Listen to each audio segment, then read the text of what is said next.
नमस्कार, हस्तक्षेप में आपका स्वागत है। छत्तीसगढ़ के बीजापुर जिले में एक दिल दहला देने वाली घटना ने न केवल पत्रकारिता जगत को बल्कि पूरे देश को झंझोर कर रख दिया है। पत्रकार मुकेश चंद्राकर की निर्मम हत्या ने भारत में पत्रकारिता के खतरों को एक बार फिर उजागर कर दिया है। 1 जनवरी की शाम मुकेश को एक फोन कॉल आया। इसके बाद वे अपने घर से निकले और फिर कभी वापस नहीं लौटे। अगले दिन उनकी तलाश शुरू हुई और 3 जनवरी को उनका शव बीजापुर के एक बड़े ठेकेदार सुरेश चंद्राकर के परिसर में सेप्टिक टैंक से बरामद हुआ। इस घटना पर प्रतिष्ठित अखबार देशबंधु ने अपना संपादकीय लिखा है। तो आइए देखते हैं कि क्या लिखता है देशबंधु। देशबंधु लिखता है अपने संपादकीय में, छत्तीसगढ़ के बीजापुर में कार्यरत पत्रकार मुकेश चंद्राकर की नृशंस हत्या से एक और तो राज्य सहित पूरा देश स्तब्ध है, तो वहीं इस घटना ने फिर से साबित कर दिया है कि भारत में पत्रकारिता एक जोखिम भरा पेशा हो गया है। अपने पेशे के प्रति बेहद ईमानदार तथा संवेदनशील मुकेश 1 जनवरी की शाम को एक फोन आने के बाद घर से निकले तथा अगली शाम तक वे लापता रहे। चिंतित परिजनों तथा साथी पत्रकारों ने उनकी खोजबीन शुरू की। समझा जाता है कि उन्हें बीजापुर के ही एक बड़े ठेकेदार सुरेश चंद्राकर के परिवार के किसी सदस्य का उन्हें फोन आया था, जो मुकेश से मिलने के इच्छुक थे। कुछ ही दिन पहले मुकेश ने अपने यूट्यूब चैनल पर सुरेश चंद्राकर द्वारा बनवाई जा रही मिरतुर गंगालू सड़क में कथित भ्रष्टाचार को लेकर विस्फोटक खबर चलाई थी। अनुमान लग रहे हैं कि इसके चलते मुकेश की जान ले ली गई। उनका शव 3 जनवरी की शाम को चंद्राकर के परिसर में बने बैडमिंटन कोर्ट के नीचे सेप्टिक टैंक में मिला। यह भी बताया जाता है कि पुलिस इस सेप्टिक टैंक को तोड़ने के पक्ष में नहीं थी, लेकिन अन्य पत्रकारों के जोर देने पर उसे तोड़ा गया। इस सिलसिले में 3 लोगों को गिरफ्तार किया गया है। अखबार लिखता है कि दुनिया भर में लड़ाइयों, गृहयुद्धों, आतंकवाद से प्रभावित क्षेत्रों में भी पत्रकार अपना उत्तरदायित्व निभाते हुए प्राण गंवाते हैं। वैसे ही अब भारत में पूंजीपतियों व कारोबारियों के खिलाफ लिखना भी खतरनाक हो गया है। यदि ऐसे धन्ना सेठों का गठजोड़ राजनेताओं से, विशेषकर सत्ता पक्ष से है, तो समझिए कि उनके खिलाफ या उनके व्यावसायिक हितों पर चोट करने वाली कोई भी खबर लिखनी या दिखानी खुद को संकट में डालने जैसा हो गया है। हाल के वर्षों में एक तरह से व्यवसायियों और नेताओं के बीच अघोषित सी संधि बनी हुई है, जिसके अंतर्गत दोनों पक्ष परस्पर हितों का संरक्षण करते हैं।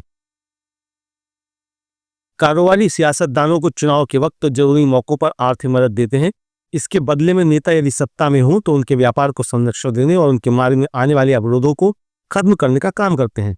विपक्ष में रहकर भी राजनीतिक दल अन्य तरीकों से उनकी मदद करते हैं। उनमें प्रमुख तो यही है कि विरोधी दल उन्हें बख्श दें, यानी उनके कामों पर उंगलियां न उठाएं।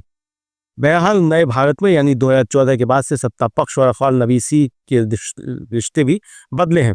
भारतीय जनता पार्टी ने लोगों से संवाद के तरीकों में कुछ ऐसा परिवर्तन किया है कि उसमें मीडिया को अनिवार्यतः सत्ता पक्ष का एक तरीके से सहयोगी बना दिया गया है। यह सत्ताधारी दल से तात्पर्य भारतीय जनता पार्टी से है। उसने प्रकारांतर से मीडिया पर पूर्णतः अधिकार सा कर लिया है। मीडिया सत्ता ही नहीं, भाजपा की भाषा बोलने में भी पारंगत हो गया है। सरकार के नजदीकी व्यवसाय समूहों ने मीडिया को खरीदकर खुद और सत्ता की सेवा के काम में लगा रखा है। स्वाभाविक है कि इस उद्देश्य विरोध के स्वर को खत्म करना है, फिर चाहे वह सरकार का विरोध हो या फिर कारोबारियों का। मुख्य धारा का मीडिया आज ज्यादातर इन दो समूहों के एजेंडे को पूरा करने में व्यस्त है। सरकार व सत्ता पक्ष के राजनीतिक एजेंडे तथा कारोबारियों के व्यावसायिक हितों को संरक्षित और संबंधित करने के।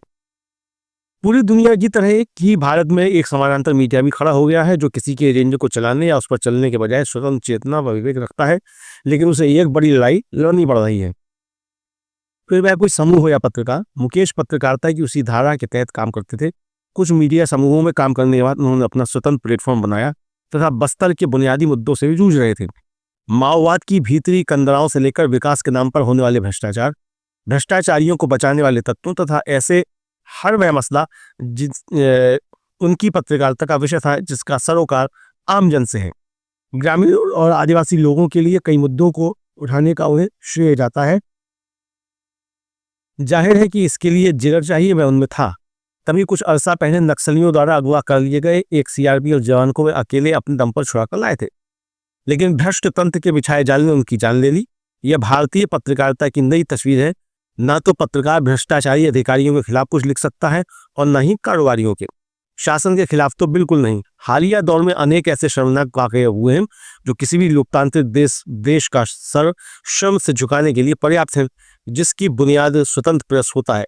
ऐसा नहीं है कि केवल सुदूर इलाकों में ही पत्रकारिता करना दुरूह हो गया है।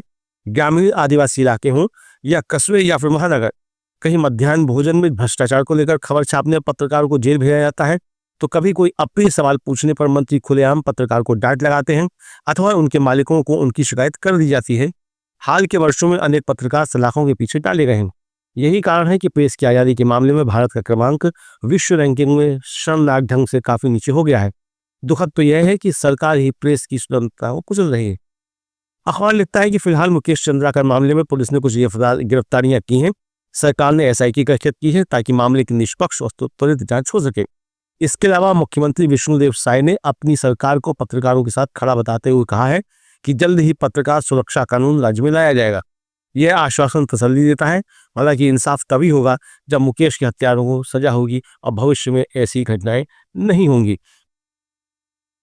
तो ये था देशबंधु का संपादकीय। क्या आप भी मानते हैं कि पत्रकार सुरक्षा कानून से ऐसी घटनाएं रुकेंगी? हमें कमेंट सेक्शन में अपनी राय जरूर बताएं। वीडियो को लाइक करें, शेयर करें और चैनल सब्सक्राइब करना ना भूलें। मिलते हैं अगली रिपोर्ट में, तब तक सतर्क रहें और सच का साथ दें, हस्तक्षेप के साथ बने रहें। धन्यवाद।